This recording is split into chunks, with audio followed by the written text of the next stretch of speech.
We are studying the minor prophets, and today we will look at Amos and Obadiah.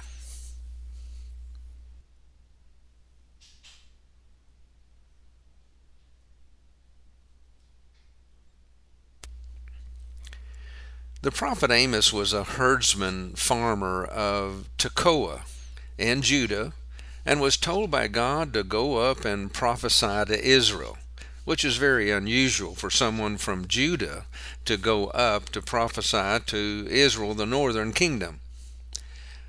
Obadiah was from Judah, and that's where he also prophesied, which was the norm, if you will.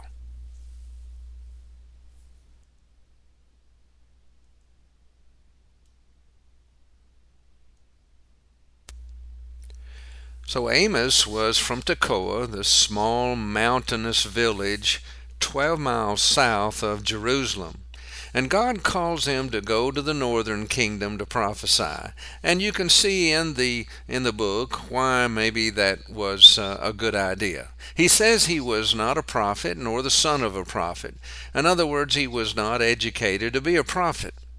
In chapter 8 and verse 2 is a good summary of Amos's message, where it says, "Then said Jehovah unto me, The end is come upon my people Israel. I will not again pass by them any more." The key word in Amos would be punishment, and the key thought is God's justice demands punishment upon Israel for their injustice or unfaithfulness. Amos is called sometimes the plumb line preacher because of what it says in chapter 7 and verse 7. He is also referred to as John the Baptist of the Old Testament because of his being from that very mountainous rural area of Judah. Obadiah was called a prophet of Jehovah in verse 1, and he was a godly man and a patriotic prophet of Judah. There are 13 other men called Obadiah in the Bible, so it was a very common name. Verse 15 could be our summary of his message, where it says, "For the day of Jehovah is near upon all the nations. As thou hast done, it shall be done unto thee." This warning is against nations who had gone against Israel. More specifically, the book is a warning to Edom. The conflict between Edom and Israel goes all the way back to Jacob and Esau and the deception that occurred there. The Edomites were descendants of Esau. Both the Edomites and the Assyrians had plundered Jerusalem, and the message from God is that they will pay for that.